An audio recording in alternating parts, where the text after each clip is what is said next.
பவானி நகரின் தென் எல்லையில் அடைவார்க்கமுதனுக்கு ஆலயம் எழுப்பப்பட்டுள்ளது.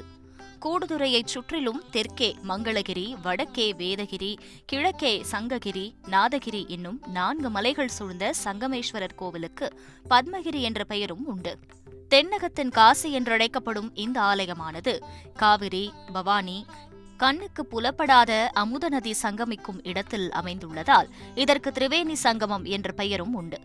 கோவிலின் பின்புறம் உள்ள பரிகார மண்டபத்தில் முக்கிய அமாவாசை தினங்களில் லட்சக்கணக்கான பக்தர்கள் தங்கள் முன்னோர்களுக்கு திதியளித்து பவானி கூடுதுறை சங்கமேஸ்வரரை தரிசித்து செல்கின்றனர்.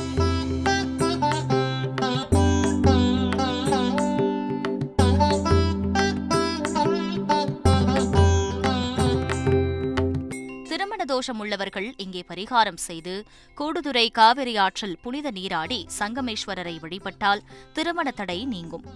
அரசு வேம்பு மரத்தடியில் உள்ள இரட்டை விநாயகர்கள், வன்னி மரத்தடியில் உள்ள வன்னிமர விநாயகர் ஆகியோரை சுற்றி வந்து வழிபடுவது கூடுதல் சிறப்பு.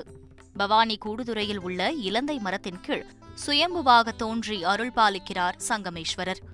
சங்கமேஸ்வரருக்கும் வேதநாயகி அம்மனுக்கும் நடுவே சுப்பிரமணியர் எழுந்தருளுவதால் இது சோமகாந்த அமைப்பில் உள்ள கோவிலாக கருதப்படுகிறது.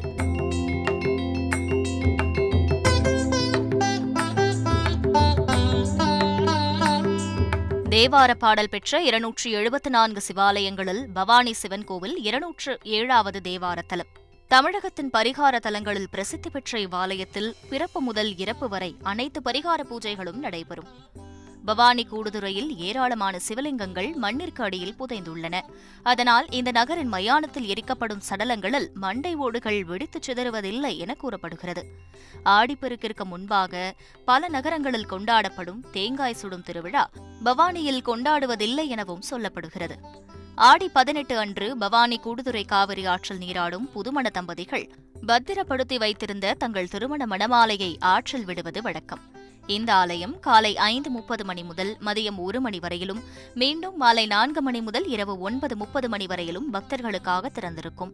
தெற்கே ஈரோடு பேருந்து நிலையத்தில் இருந்து 15 கிலோமீட்டர் தொலைவில் இந்த ஆலயம் அமைந்துள்ளது.